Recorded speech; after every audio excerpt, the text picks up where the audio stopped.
नमस्कार। काल बाप सबनी के आज बोल बम के शूटिंग करे जाते नहीं जा और सौभाग्य के बात बटे कि आज के शूटिंग हम अपना गांव में ही श्री धर्मागत ब्रह्मधाम डोभिया के मंदिर पे करे जा रहल बनी और ये पूरा टीम के बहुत बहुत धन्यवाद दें। बाकी सब लोग तैयारी में लागल बटे और थोड़ा सा फुर्सत मिलला तो सोची नहीं जा कि रोरा सब पे कुछ सुनावल जाओ। और हमनी के सब गाना जो ऑडियो वीडियो बड़ी सन बोल बम के या फिर कुछ भी के बटे तो ST एंटरटेनमेंट जो हमनी के कंपनी के चैनल हटे ऊपर चढ़ेला, ओकरा के सब्सक्राइब करिए और बोल बम के गाना आप देखिए या फिर आज जो शूटिंग है वो भी देखे के मिली। साथ में हमार जो चैनल जे पर गाना वो देख रहे बनी सिंगर राजन सिंह ए पर भी पूरा सब्सक्राइब करी। अक्सर हमनी के MP3 आपको सुनाव नहीं जा सोची नहीं जा कि आज शिखा जी भी देखिए, शिखा जी के पहचान तो जे भी ये चैनल से जुड़े बटे हमारे को सिंगर हमेशा डुएट हमनी के करें जा और RK भी आ मैक्सिमम गाना यहाँ के लिखले बनी हमनी खातिर और एक कंपनी खातिर तो ये हमने के 3 आदमी आज थोड़ा सा सीने लाइव आके नेचुरल गाना सुनाई जा तो सुनाओ तेन जो गाना समय कम बटे हो फिर उन्हीं जाएगा।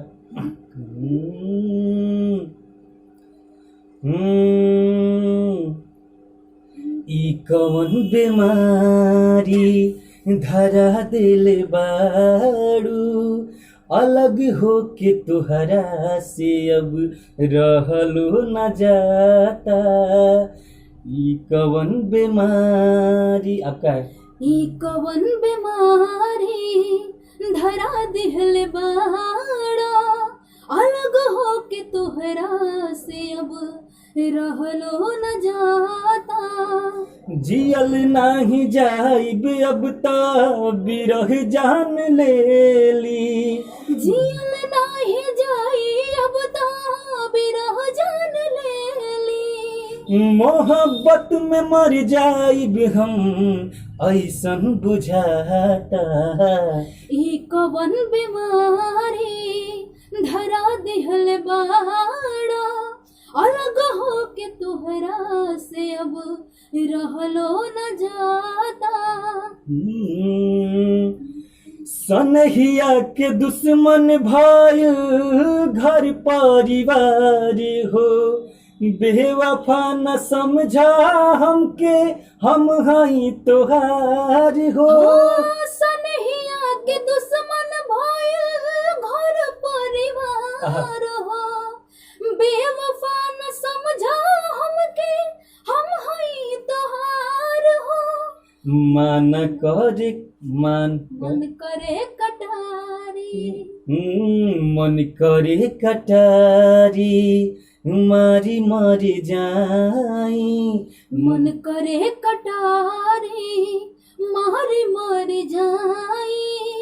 एहो राजा खायल पियल कुछ ना बुझाता। जियल नाही जाई अब तो बिरह जान लेली। मोहब्बत में मर जाइब हम ऐसन बुझाता।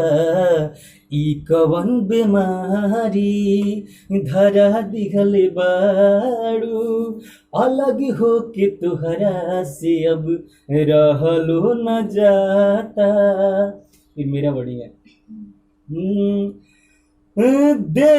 देखब नाही तोहके ता हम फोड़ ले हबाख हो देहिया जरा के अपन बन जाई राख हो।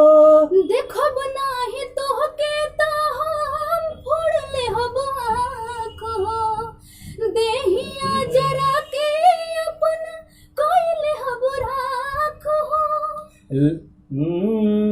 लागत एक पल 100 साल जैसन।